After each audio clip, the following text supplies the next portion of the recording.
Buenas tardes a todos y bienvenidos a la Universidad Francisco Marroquín, a un nuevo evento de Ideas en Libertad, Debates en Libertad, donde esta tarde vamos a estar hablando sobre las redes sociales y sobre todo entender cómo las redes sociales pues, en ocasiones se organizan de alguna manera que puedan generar algún tipo de campaña de persecución, scratch, odio, etcétera, y qué soluciones ven nuestros invitados a esas situaciones o qué recomendaciones nos están haciendo ellos ante esa situación.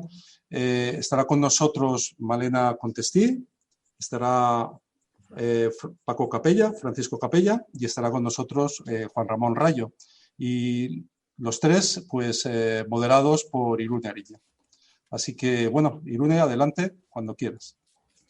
Sí, pues como tú decías, la idea es hablar de campañas organizadas para censurar en redes sociales. Como tú decías, para ello tenemos a Paco Capella, que es miembro fundador del Instituto Juan de Mariana, que es físico. Tenemos a Juan Ramón Rayo, que es economista, profesor universitario, ha sido el director del Juan de Mariana durante muchos años. Y tenemos a Malena Contestí, que ella es abogada y exdiputada. Si os parece, lo hemos estado hablando estos días, vamos a dividir la conversación en 4 bloques y si nos da tiempo, pues una última pregunta. Si os parece, lo que podemos hacer es, yo os voy a lanzar una pregunta, quizá podéis hacer una intervención cada uno para sentar un poco la posición que queréis mantener y luego pues vía libre para interpelaros o incluso podéis interpelaros cuando hagáis esa primera intervención, como vosotros consideréis más adecuado.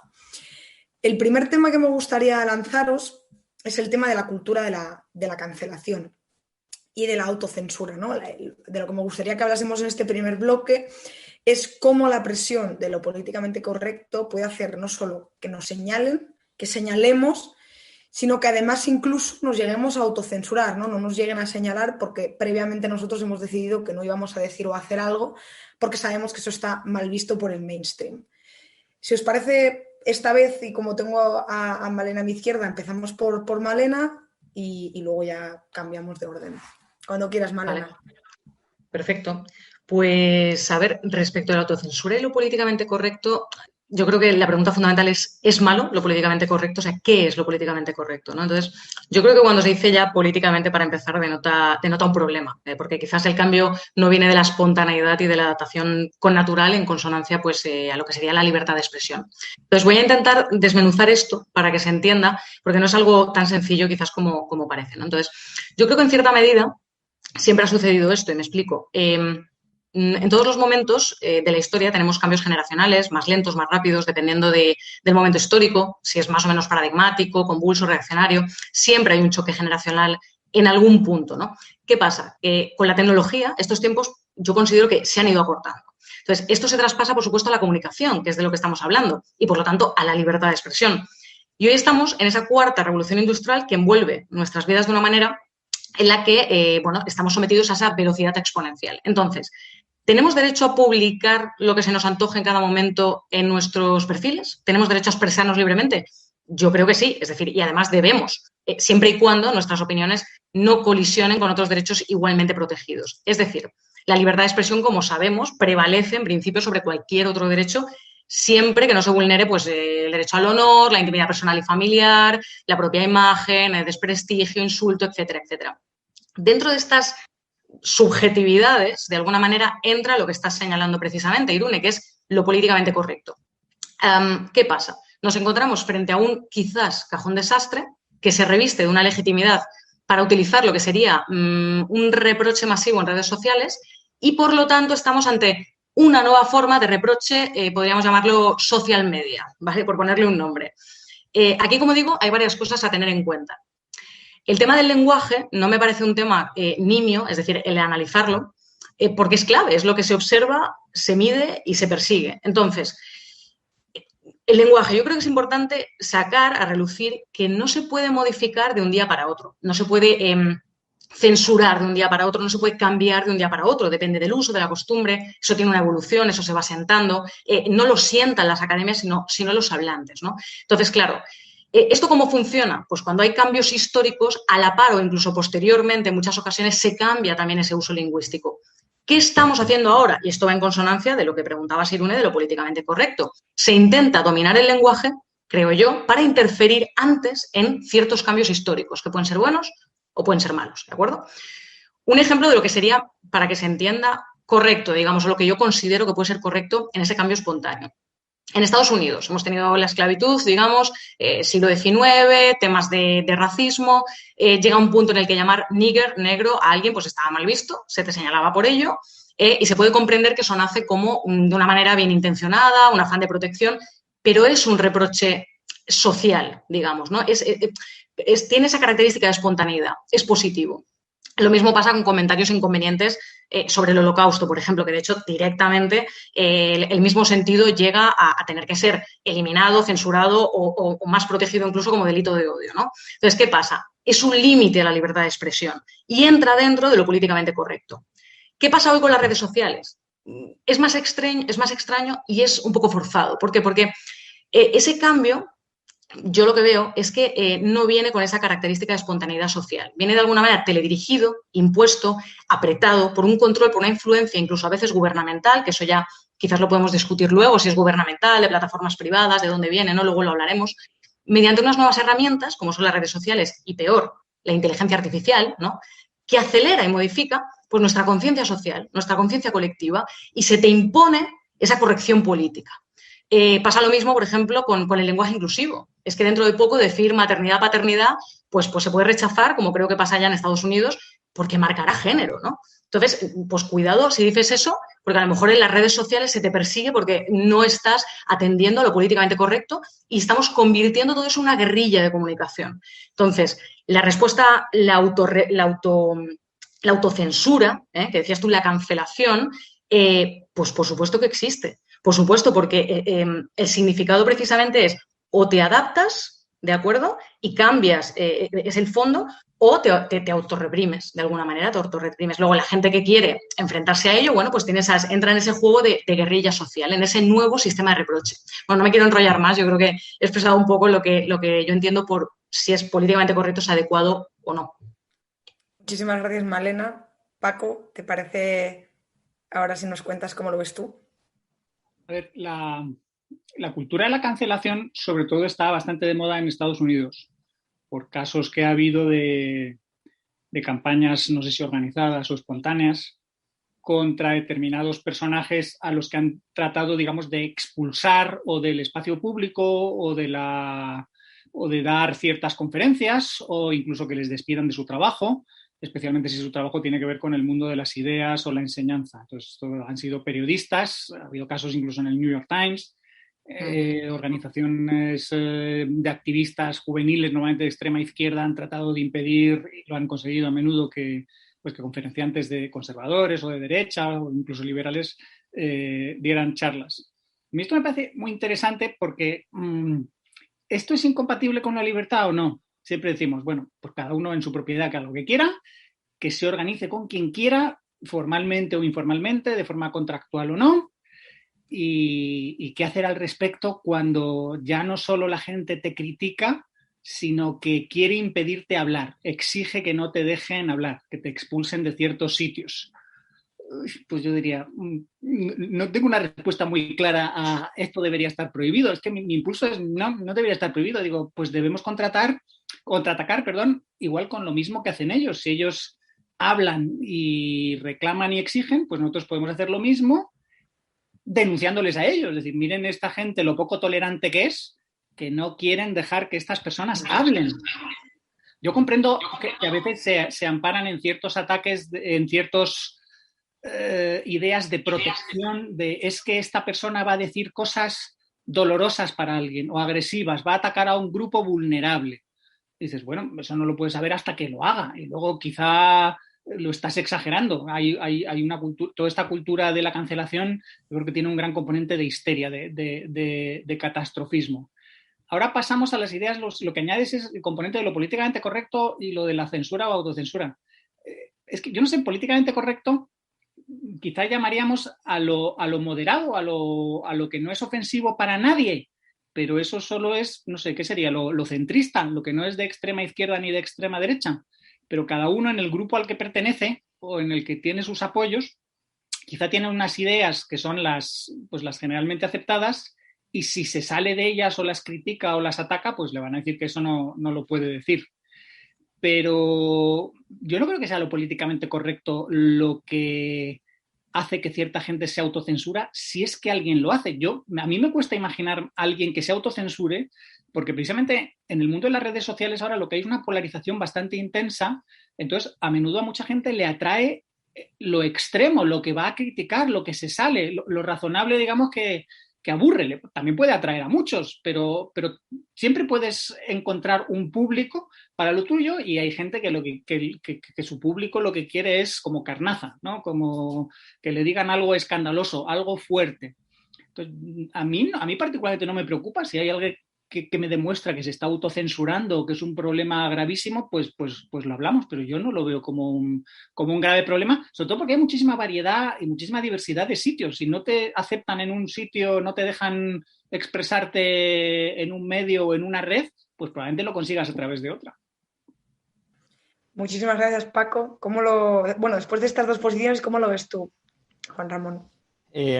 A ver, como ya hemos comentado en muchas ocasiones, los economistas hablamos de instituciones formales e informales, ¿no? Entonces, la libertad de expresión como garantía jurídica es una institución formal. Se protege el derecho de las personas a expresarse, quizá con determinadas limitaciones, podríamos debatir sobre esas limitaciones, pero en todo caso está en la estructura legal de nuestra comunidad. Ahora, para que la gente realmente se exprese y se exprese sin demasiadas restricciones autoimpuestas, también hace falta un clima social favorable a ese intercambio intelectual, ¿no? Una sociedad donde se consagrara la libertad de expresión formalmente, pero fuera una sociedad, pues, tremendamente dogmática desde un punto de vista ideológico, religioso o supersticiosa, por ejemplo, pues probablemente sería una sociedad donde las ideas no fluirían mucho. Estaría permitido que las ideas fluyeran, pero bueno, pues la gente no querría expresarse, tendría miedo a expresarse por el qué dirán,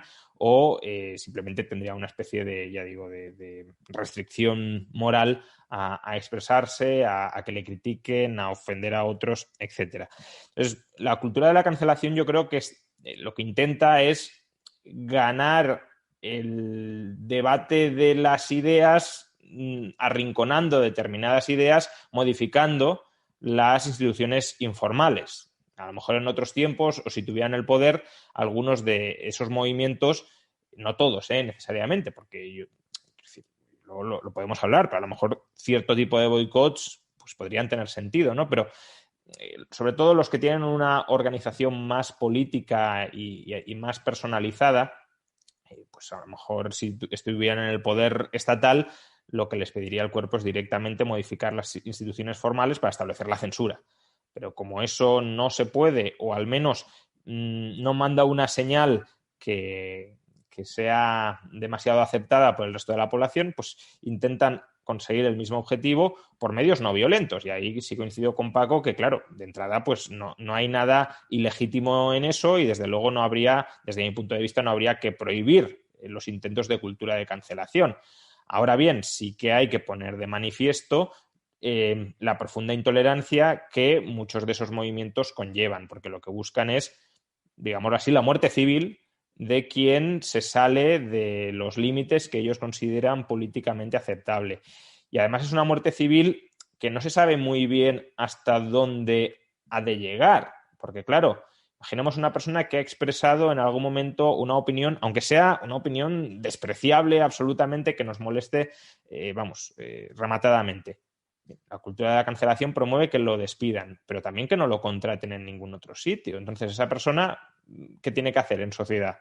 Pegarse un tiro, básicamente, porque si no puede ganarse el pan de ninguna manera, en el sentido de que el objetivo de la cultura de la cancelación sería que estuviese excluido absolutamente de todos los entornos sociales, esa persona se convierte en un paria, en el ostracismo de antaño, y claro, en nuestras sociedades de mercado, donde vives cooperando con otros, si te impiden cooperar con otros, pues estás absolutamente excluido, ¿no? Otra táctica similar, que en cierto modo se sigue, que no es tan brutal como la anterior, pero sí es buscar el desprestigio permanente de una persona para evitar entrar en sus argumentos, ¿no? Se trataría, por tanto, de, dentro de un determinado grupo, ideológico dentro de un determinado grupo de influencia, estigmatizar a determinados personajes para que los de su grupo no interactúen con ellos, no los escuchen, no los lean, no les hagan caso, no les crean, sin entrar en los argumentos de fondo. Porque, claro, una persona se puede equivocar gravemente en unos asuntos, puede ridiculizar esos argumentos. Nunca habría, desde mi punto de vista, que ridiculizar a la persona, sino atacar con dureza el argumento y dejar a la persona al margen. Pero eso no significa que esa persona luego no pueda tener otros puntos válidos en otros casos o en otros contextos. Y lo que se busca, insisto, con esos ataques organizados que no pretenden la muerte civil, pero sí pretenden la muerte ideológica dentro de determinados entornos, pues que a alguien de Vox, por ejemplo, nadie le puede hacer caso desde la izquierda. Bueno, pues, a ver, probablemente los de Vox, para una persona de izquierdas, en muchos casos dirán muchísimas burradas, pero a lo mejor hay alguna cuestión donde están acertados. Y eso no significa que haya que leer cada una de sus opiniones con unas anteojeras ideológicas totalmente contrarias a siquiera abrazar algo de lo que puedan decir. Y al revés, ¿no? Alguien de Vox, pues lo mismo con alguien de Podemos. Básicamente, no quiero saber nada de lo que diga y todo lo que diga ha de ser necesariamente una burrada.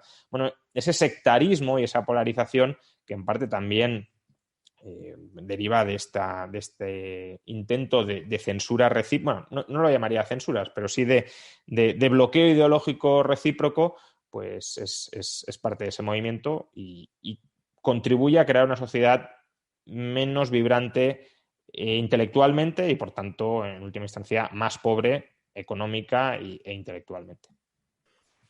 Aprovecho lo que decía Paco, aunque no hace falta que cojáis esta pregunta, pero para introducir una pregunta que solo pensaba introducir si había tiempo, pero creo que es adecuada por la pregunta que hacía Paco, ¿no? De qué exactamente es lo políticamente correcto. Entonces, hay una reflexión que yo le escuché el otro día a Ernesto Castro, al que todos conocéis y con la que estoy bastante de acuerdo, y es que quizá lo políticamente correcto es políticamente correcto, digamos, en según qué esferas, ¿no? Hay en cierto tipo de esferas la opinión imperante es una y en otro tipo de esferas es otra, ¿no? Es verdad que, claro, cuando hay una esfera, digamos, o cuando hablamos de la esfera del poder político, pues eso es a lo que más nos referimos, ¿no? Entiendo yo, cuando hablamos de la dictadura de lo políticamente correcto. Entonces, mi pregunta, tanto si la queréis coger ahora como si queréis comentar alguna cosa de lo que se ha dicho hasta ahora, es si creéis que hay ideas en general que están más perseguidas que otras o si simplemente, como os decía, lo políticamente correcto es contingente, ¿no? Y varía según pues, lo que es mayoritario en cada ámbito y en cada momento. No sé quién quiere. ¿Tú, Malena, quieres empezar? Pues venga. Estás muteada, ¿eh? Y una cosa os iba a comentar. Si Pues queréis interrumpiros ahora y tal, pues yo no tengo mucho problema, mira, no, yo es que me parece muy interesante lo que has dicho, porque yo la reflexión que comentas no la había escuchado, pero sí que mientras hablaba Paco, estaba pensando precisamente que yo no estoy del todo muy de acuerdo en que el tema, he ido tomando notas aquí, de que el tema de lo políticamente correcto sea lo moderado. Y explico por qué. Y viene enlazado a lo que había explicado antes. Claro, yo creo que lo políticamente correcto es lo que se intenta que sea la conciencia social mayoritaria. Y eso es una herramienta que se puede utilizar tanto por la derecha como por la izquierda. Lo que pasa es que ahora tenemos un gobierno de izquierdas, pero no sabemos qué tendremos mañana. Entonces, mucho cuidado, porque yo creo que lo políticamente correcto no debe confundirse con lo moderado. Es un punto, me parece, interesante para comprender la sistemática.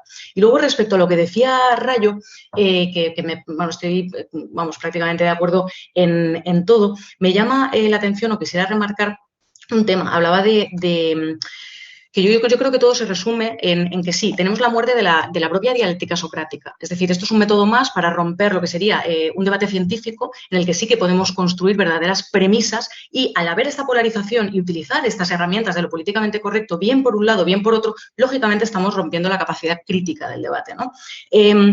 ¿Debemos censurarlo o no? Lógicamente, yo siempre estoy en contra de la censura, por supuesto, y a favor de la libertad de expresión, pero como bien sabemos, es decir, el bien jurídico protegido o el derecho fundamental que está en el artículo 20 de nuestra Carta Magna de la libertad de expresión está protegido Sí, pero termina donde se puede ofender al otro. Luego podríamos entrar en un debate de qué se considera ofensa, en qué momento, en qué lugar, para qué colectivo, etcétera, etcétera. ¿De acuerdo? Pero sí que puede marcar, por ejemplo, un delito de odio. ¿De acuerdo? Entonces, cuando en redes sociales alguien es perseguido por su opinión, no tenemos una legislación nítida, una legislación clara. Ni siquiera sabemos si se debe perseguir ese tipo de acoso. Por el momento no se hace. Se cancela, o uno mismo se autocensura por ese reproche social.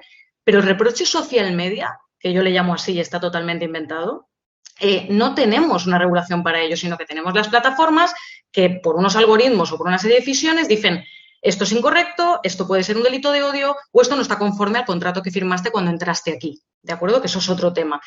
¿Debemos ponerle límite o no? ¿Es conveniente censurarlo y tener un tema más neutral o podemos decir lo que queramos? Es que yo creo que ninguno de nosotros lo tiene del todo claro dónde está el límite en este nuevo medio. Solo eso. No sé si alguno de los dos... Sí, sí, yo ya he dicho que, creo que lo he dicho, que a mí el término políticamente correcto, de hecho no sé por qué lo estamos usando ahora, yo casi lo pensaba que ya estaba pasado de moda, que ya no se usaba. Cuando Irune nos lanzó las preguntas, digo, bueno, pues lo usaremos. Pero me refiero es que Rayo, por ejemplo, antes ha planteado una especie de idea de la comunicación muy, muy bonita y muy ideal de vamos a llevarnos bien, a contarnos cosas, a compartir información, a debatir y a reflexionar y a ver si nos convencemos los unos a los otros.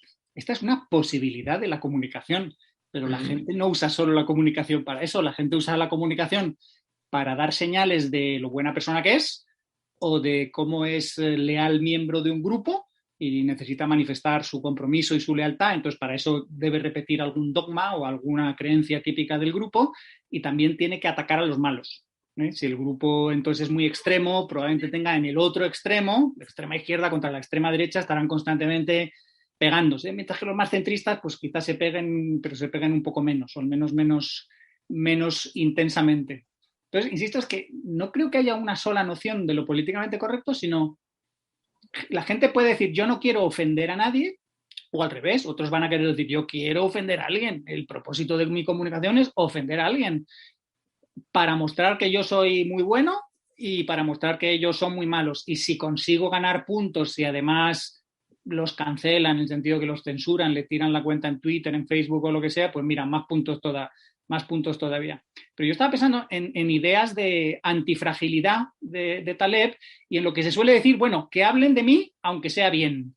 ¿No? Entonces, a veces dices, ¿quieres provocar para que se hable de un tema y se llame la atención sobre ese tema y entonces están hablando de ti porque has hablado de ese tema y de ese tema?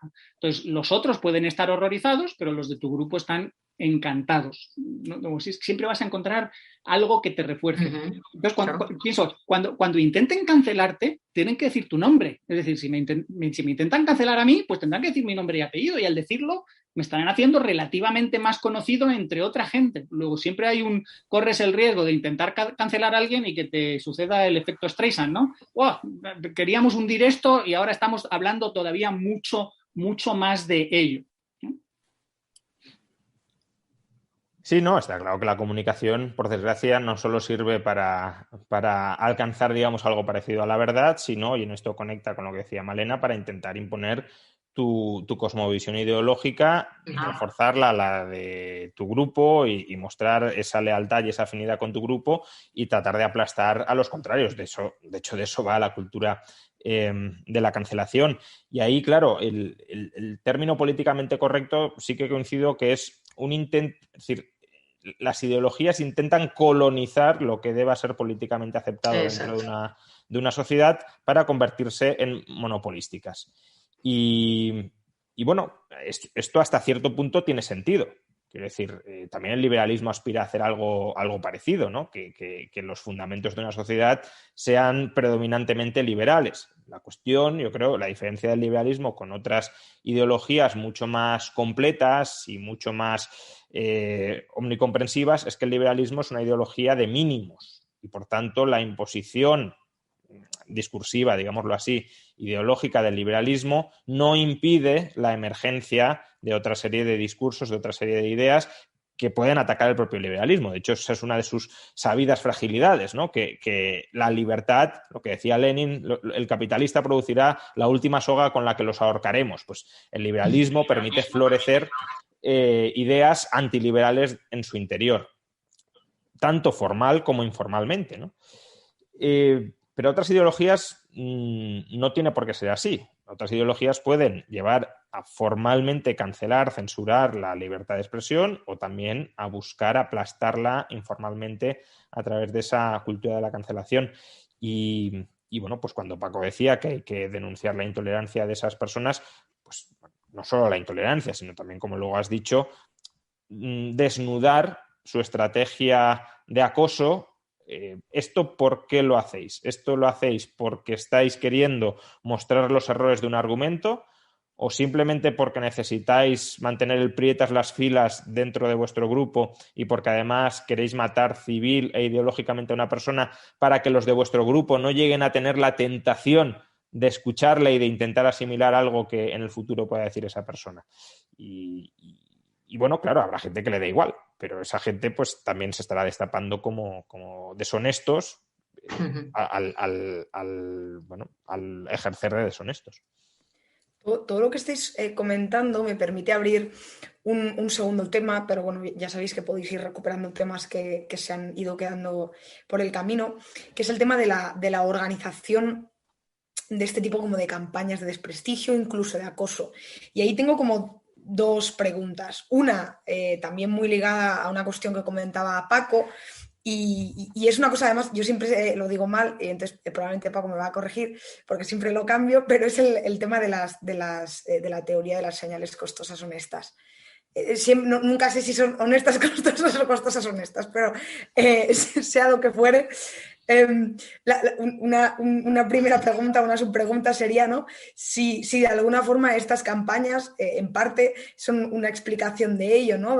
Bueno, pues me significo en redes sociales de esta forma, ¿no? Cuando atacan a uno de los míos salgo rápidamente, ¿no? A insultar al que le han atacado, ¿no? Y cuando alguien de los míos hace algo, salgo rápidamente a apoyarlo. Esto por un lado. Y luego, la otra pregunta, también muy relacionada con esto, es si creéis que hay grupos que de alguna forma se benefician de esto y se victimizan, ¿no? De ser los eternos, digamos, odiados y perseguidos. Esto es una cosa que hablaba también con Malena hace unos días. No sé quién... No sé si Paco, como he lanzado así la pregunta, que era más ligada con cosas de las que tú hablas normalmente, no sé si que esta vez quieres empezar tú a contarnos. Venga, empiezo. Un detalle antes, que para que no se nos olvide, para ponernos un poco chulos. Ahora se llama, lo políticamente correcto, ahora se llama ventana de Overton. Por si somos académicos, ¿cuántos sabemos? Básicamente correcto. Es la ventana de ideas del discurso aceptable, o sea, de las ideas que se pueden discutir, que no son tabú total. Tampoco son un dogma, o sea, no las tienes que aceptar, pero puedes hablar de ellas. Entonces la ventana se mueve. A veces va a la izquierda, a veces a la derecha, a veces es más estrecha, a veces es más amplia. Es verdad que a mí me interesa mucho el tema de las teorías de señales honestas costosas y lo triste es que las señales en las redes sociales son muy baratas porque la mayor parte de la gente que participa son mindundis anónimos, es decir, o seudónimos. Entonces son gente que no se está jugando nada. No se está jugando su prestigio, si les tiran la cuenta se abren otra. Y en el fondo tampoco... Salvo a ellos mismos la satisfacción que puedan tener de jajaja, qué bueno soy, que me he metido con fulanito, me he metido con Rayo, por ejemplo. Con Rayo yo sigo sus comentarios a veces y es tristísimo ver la gente que le intenta criticar las cosas que le intenta contar. Dices, esto no te atreverías a decírselo en la cara con más gente en el público porque quedarías totalmente en ridículo. Pero bueno, la gente lo hace. Entonces, uno de los problemas que veo en las redes sociales es que permiten esas campañas de acoso que no tienen por qué estar organizadas. Yo confío en el orden espontáneo y cuando la gente empieza, ¡buah, esto es el Facu o esto es otra, Rubén Sánchez, esto es esta gente que está moviendo todos los hilos! Dices, es posible, pero tampoco es necesario. Si hay una serie de figuras que una vez uno dice algo, otros lo critican, están en sus TLs, en sus timelines, y entonces lo vas viendo, y entonces te motivas y todo el mundo espontáneamente lo hace. El problema es que no hay herramientas de defensa que a mí me encantaría hablar con Twitter o con Facebook, esto es decir, oye, tenéis que organizar o convendría que organizar es algo para tener mecanismos de reputación de evaluación de la calidad de las cuentas, de tal manera que si tú haces una crítica y esa crítica luego resulta pues que era correcta o en el contenido o la forma, lo que sea, pero al revés, si luego resulta que tu crítica es una chorrada, no solo tu crítica es una chorrada, sino que constantemente tus críticas son chorradas, constantemente estás haciendo las mismas críticas que 10.000 personas más, pues te vamos a anular la cuenta o a poner ciertas limitaciones o a bajarte la reputación. Y esto lo puede hacer un comité central, pero eso probablemente llevaría muchísimo tiempo y muchísimos recursos humanos, o la propia red que se dedique a evaluar, los usuarios se dediquen a evaluar la calidad de otros. Hay gente que ya está trabajando en esto y hay gente que está diciendo lo que hay que hacer es pasar todo esto de las redes sociales a redes sociales de código abierto y que funcionen tipo wiki, incluso mezclarlas con cadenas de bloques y cosas así, y ellos insisten en este problema, que la gente, aunque sea seudónima o anónima, pero que tenga una cuenta, que tenga un valor para ella perderla y que tenga esa cuenta asignada a una reputación, de tal manera que la gente realmente se juegue algo al hacer comentarios, que no diga la primera chorrada que se le pasa por la cabeza y que si simplemente se dedique a fastidiar a otros y a meter ruido, que a mí es lo que al final fastidia, que en las conversaciones no hay señal, sino que todo es ruido y repetición.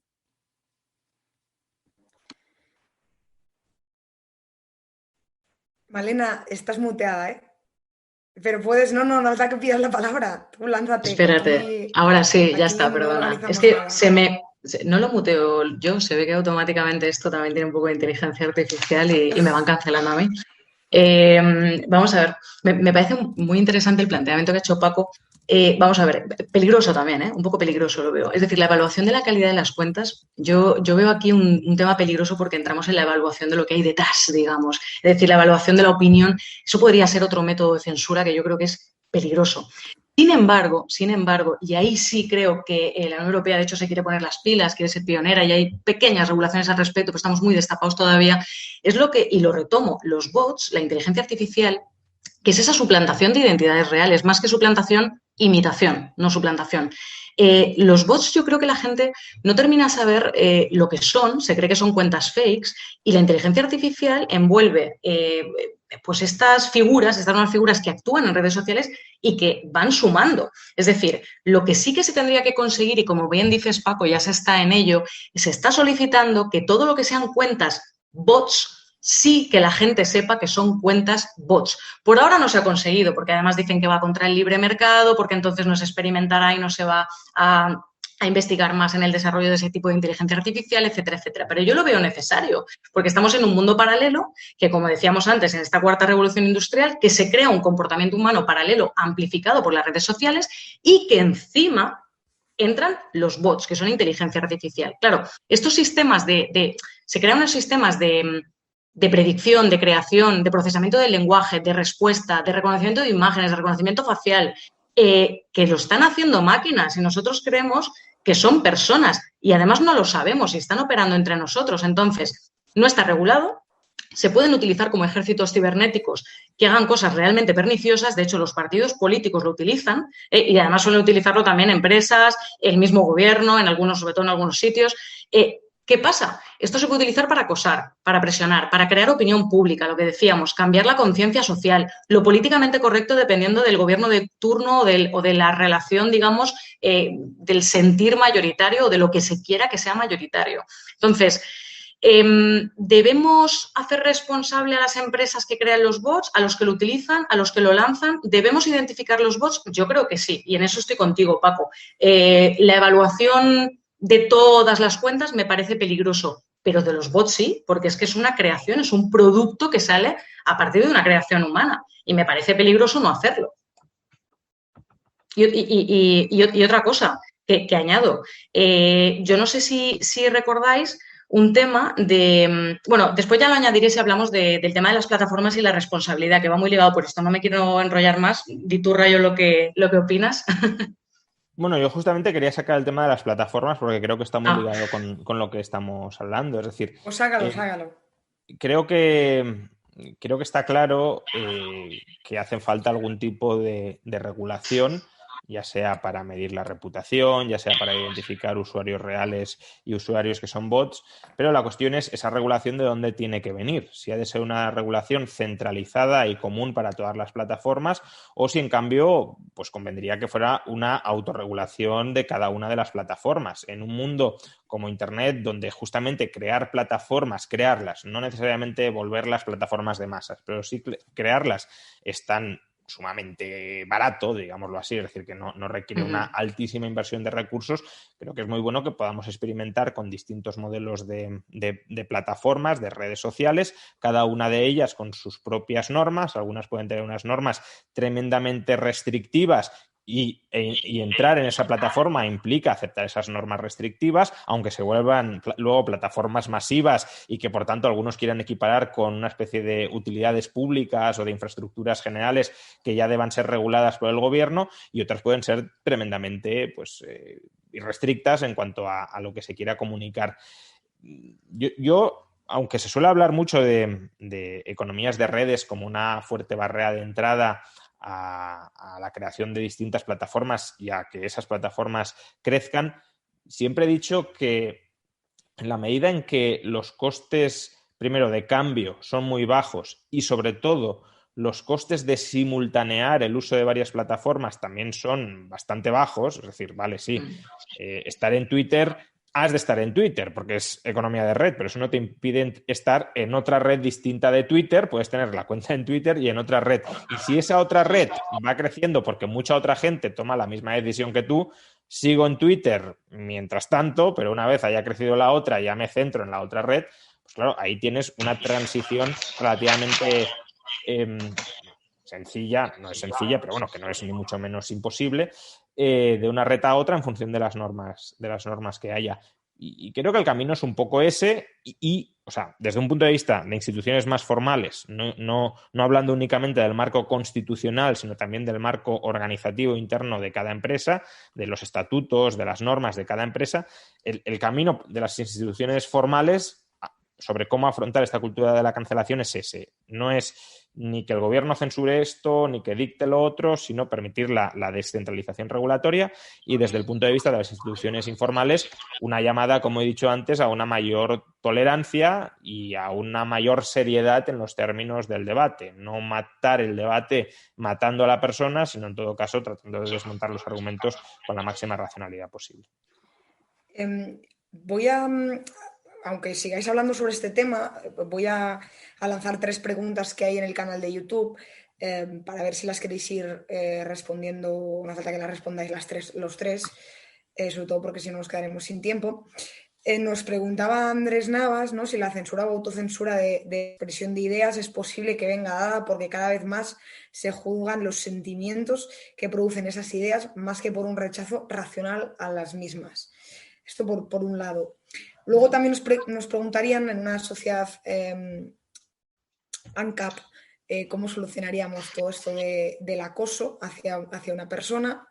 Y luego, por último, esta pregunta la verdad es que no la he entendido muy bien, pero la pregunta dice: ¿cómo transmitir lo políticamente incorrecto frente a la victimización de ciertos grupos? La censura y el populismo se fusionan, debemos enfocarnos más en evidenciar errores que en ser empáticos, que yo creo que está un pelín relacionada con la primera pregunta, ¿no?, de si lo que juzgamos son los sentimientos que producen las ideas o las ideas en sí. No sé quién quiere continuar lo que estaba comentando Rayo. Que conteste Francisco, que conteste Paco. Lo único, ¿te puedo pedir que te mutees mientras tanto para que no se nos filtren los... Claro, dale, claro. Paco, sí, lo que... Venga, yo levanté la mano. Sobre los sentimientos, el que ha hecho la pregunta de los sentimientos, es obvio que todas estas cosas estamos hablando de ellas porque a la gente le importan, las valora y a algunos le ofenden. Todo eso son sentimientos. Si aquí estuviéramos discutiendo matemáticas avanzadas, pues aseguro que nos íbamos a aburrir muchísimo. No, esto tiene que ser cosas humanas que toquen la sensibilidad de la gente y por eso el tema en sí toca la sensibilidad de la gente y luego los contenidos de cada discusión tocan la sensibilidad de la gente. Se supone que los liberales, o igual los que estamos aquí, solemos ser más racionales y lo toleramos casi todo. Nos pueden decir cualquier barbaridad, como que la dejamos pasar o decimos, vale, pero vamos a discutir un poco la idea o no y dejarnos de intentar simplemente herir al otro y hacer daño, porque eso no es nuestro estilo y tampoco nos afecta tanto, pero reconocemos que a otros sí. Una aclaración, además, la preocupación de lo que decía, comprendo que la gente como Malena u otros se preocupen cuando yo digo sistema de reputación. No estoy proponiendo que haya un sistema oficial de reputación, para nada, aclaración. Estoy proponiendo que se evalúe de forma múltiple, descentralizada, no con un solo sistema, sino con todas las alternativas que la gente quiera generar para controlar la calidad no solo de toda la herramienta de Twitter, sino de las distintas cuentas y que la gente pueda llevar esa imagen y ofrecérsela a los demás. Mirad, me he ganado esta reputación porque gente me ha evaluado como alguien positivo. Han visto mi trabajo, han visto lo que hago y creen que lo hago bien, que me lo tomo en serio, que me lo trabajo y no me dedico a atacar a los demás. Cuando critico algo y luego intensamente resulta que tengo razón o más o menos que hay algo ahí que investigar. Entonces, esto de hecho, puede... Paco, si me permite sobre esto, Facebook Pages ya ha habilitado algo similar a esto, porque cada página, por ejemplo, mi página tiene una evaluación hasta 5 estrellas y es una evaluación que efectúan los propios usuarios. Evidentemente es una evaluación muy sesgada porque ¿quién sigue mi propia página? Pues aquellos que en general están de acuerdo conmigo y por eso ahora mismo tengo 5 estrellas, pero se ve que hubo un momento en el que entraron 5 sobre 5, vamos. Hordas de anti mis ideas y bajó, pues no sé si a 4,4 o algo así. Entonces, digamos que es complicado, pero bueno, sí que es un mecanismo que está un poco en pañales, pero se está probando. Claro. Bueno, y el día que te manden, lo que decía antes, que yo insisto mucho, la cantidad de bots, inteligencia artificial y sistemas automatizados te pueden fundir. O sea, es que ese es el problema, que es que estamos entrando en una dimensión que no sabemos mucho ninguno de nadie, de hecho, de la dimensión que va a alcanzar esto, ¿no?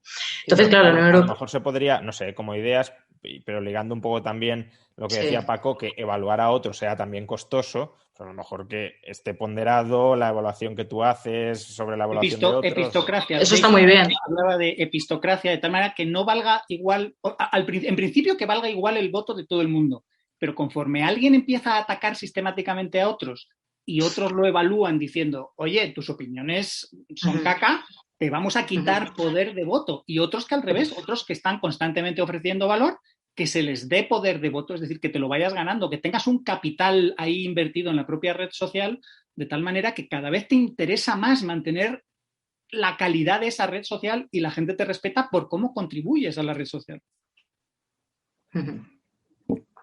Malena, tú querías comentar algo, ¿no?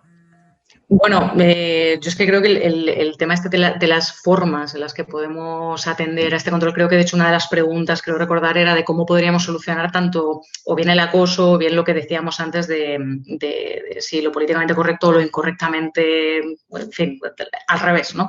Entonces yo creo que dentro de todo este juego que antes estábamos hablando, retomo el tema de las plataformas que me parece muy interesante.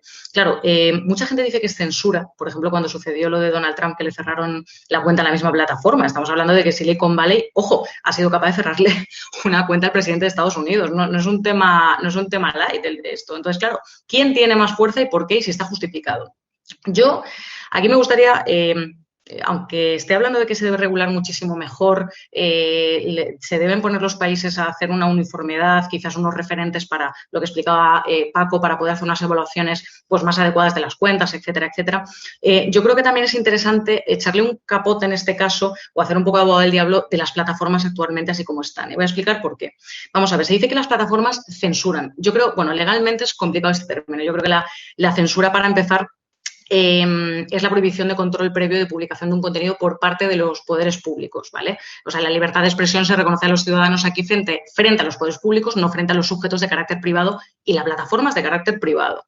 Entonces, tú aceptas unas condiciones cuando entras y estás aceptando que te puedan, entre comillas, censurar o eliminar algo a partir de algoritmos, opiniones y demás, ¿vale? Después, segunda parte, si alguna de las conductas ilegales o reprobables, y hago la diferencia, son acometidas por los usuarios, son denunciadas en la misma plataforma porque tenemos esa oportunidad, o son detectadas por los algoritmos y la plataforma no lo elimina, Si posteriormente eso se lleva a los juzgados, el reproche, ¿sabéis para quién es? El reproche jurídico, ya no social, para la misma plataforma, para los directivos que están ahí. O sea, la Unión Europea lo que dice es, oye, si no cumplís con esto, nosotros os podemos sancionar a vosotros plataforma. Claro, ¿qué hace la plataforma? Oye, mira, yo voy aquí a meter unos algoritmos, tenemos miles de millones de usuarios y yo voy a ir eliminando. Claro, a nosotros a lo mejor nos toca las narices en un momento determinado y tendríamos que entrar si lo que censura está bien o mal.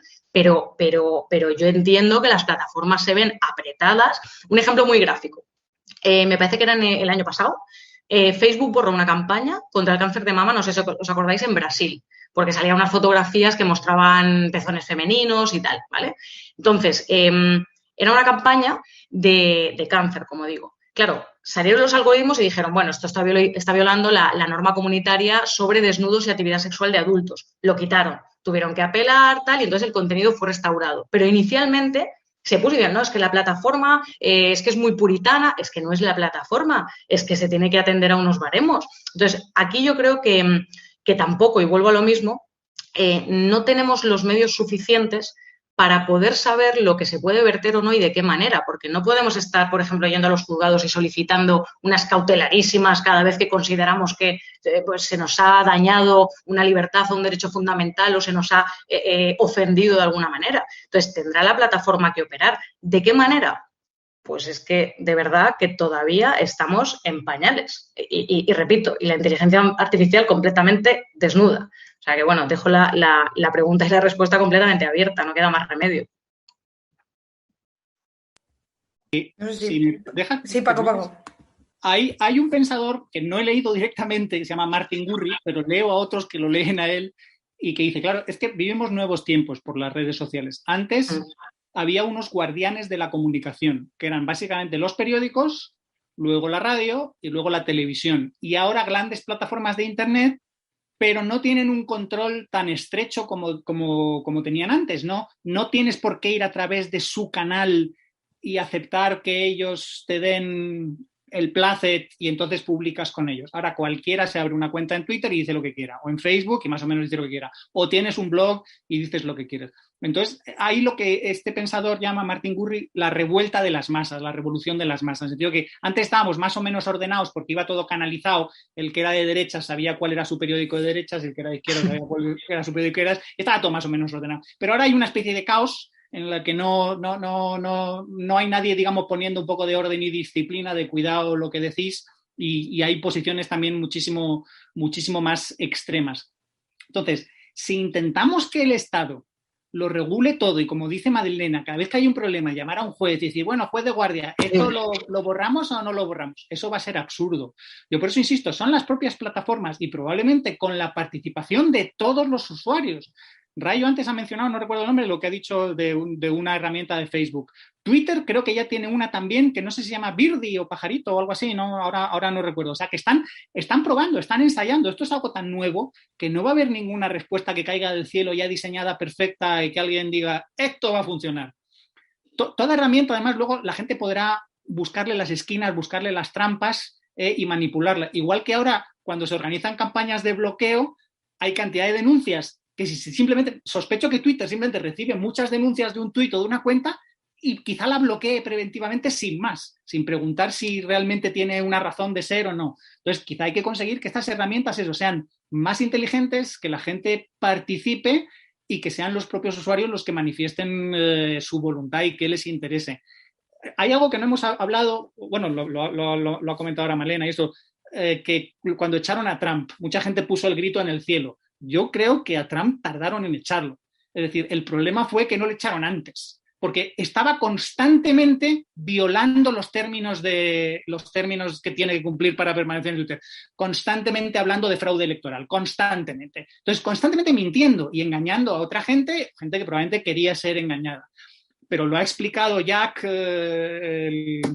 el presidente y el dueño de Twitter, que bueno, que no querían pasarse y que quizá por no pasarse se quedaron cortos, no solo con él, sino con otras cuentas. Entonces digo, cuando la gente se pone muy histérica y dice, es que me censuran, yo digo, vamos a ver, esto no es censura, esto es sacar la basura.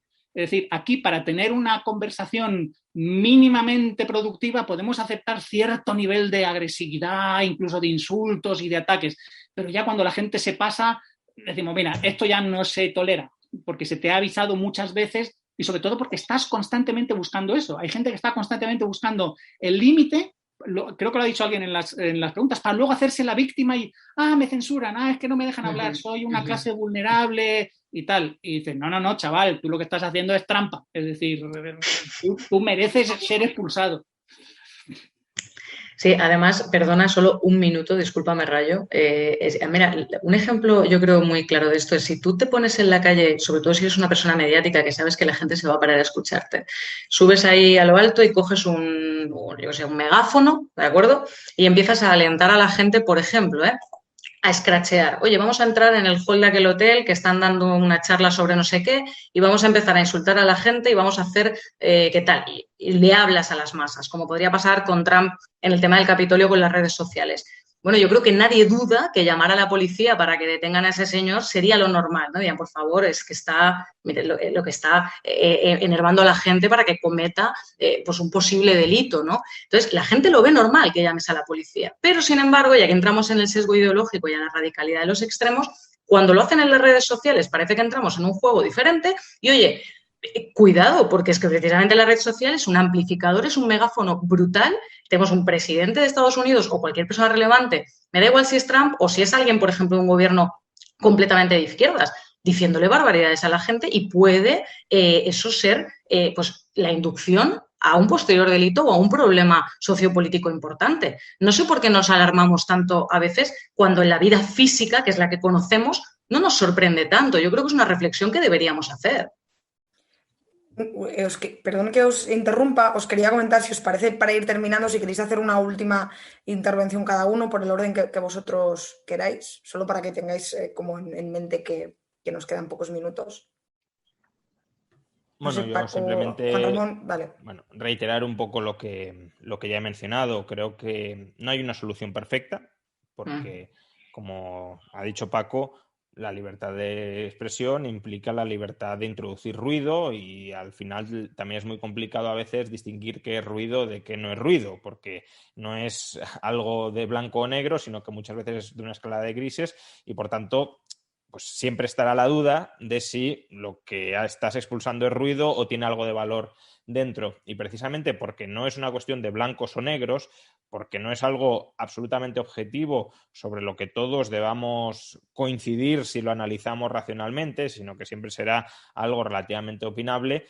Creo que la solución es, por un lado, ya lo he dicho, instituciones formales descentralizadas, competitivas, que se autorregulen y que propongan formas distintas de solucionar este problema para que con la experimentación y la competencia vayamos descubriendo cuál es la mejor forma de conseguirlo. Y aquí pues creo que la idea austríaca de que la información al final es contextual y que no existe la información previa antes de probarlo, de experimentarlo, de descubrirlo, es fundamental. También lo ha mencionado antes Paco, no hay una solución ya perfecta que todos podamos conocer sin haber probado qué funciona y qué no, dónde nos estamos equivocando y dónde hay que rectificar. En instituciones formales, en normativa, tanto normativa pública como privada, pues eso, descentralización, experimentación y libre adhesión de las personas a distintos estándares de regulación de los términos de la comunicación. Y en materia de instituciones informales, de cultura, de valores, de actitudes, pues más tolerancia y racionalidad. Es decir, no escandalizarte, no ofenderte por lo que dice otro, tratar de entender que puede tener su parte de razón, incluso aunque diga algo que tú consideres que es una burrada, y sobre todo no llevarlo al ámbito de victimización, de sentimentalismo, sino intentar contrarrestar un argumento racional con un argumento racional, tratando de acercarse a la verdad en lugar de buscar, pues eso, la lealtad del grupo, la conformidad y demás. Y la tolerancia también implica, claro, respetar no las ideas en sí mismas no tienen por qué ser respetables y se las puede atacar con toda la dureza dialéctica posible, sino respetar a las personas y no buscar su muerte civil, su muerte política o su muerte ideológica. Se puede buscar la muerte ideológica de ciertas ideas, yo de hecho la busco, pero no de personas, porque las personas pueden rectificar, pueden estar acertadas en unas cuestiones y desacertadas en otras, y por tanto siempre hay que tener, creo yo, una actitud relativamente abierta. Algunas sean más confiables, otras menos, pero en todo caso relativamente abierta y no sectaria hacia el adversario ideológico. Muchas gracias, Juan Ramón. Paco, Malena, última intervención. Voy yo, venga, ya acaba Malena. Muy bien lo de Rayo, tolerancia, pero no tolerarlo todo, como solemos decir. Es decir, si toleras todo, esto se va a convertir en un basurero. A mí me parecen curiosos los ejemplos de campañas no organizadas, pero de que gente que ha dicho una completa barbaridad en Twitter, digo Twitter porque estoy ahí, no estoy en Facebook, otros que reaccionan criticándole de forma dura, pero dura, yo diría, proporcional y con sentido a la barbaridad que ha dicho, y esa persona pues tiene que ponerse o el candadito a la cuenta o incluso alguna mujer tuvo que cerrar la cuenta después de jurar que no lo haría, que ella era heroica. Hubo una mujer que comparó el Zendal con Auschwitz, ¿no? Y ella seguía diciendo orgullosa que su metáfora tenía todo el sentido del mundo, y a cantidad de gente le dijo, pero chavala, tú estás mal de la cabeza, tú estás mal de la olla, y ella seguía, y al final su cuenta desapareció. Es decir, que ciertas campañas,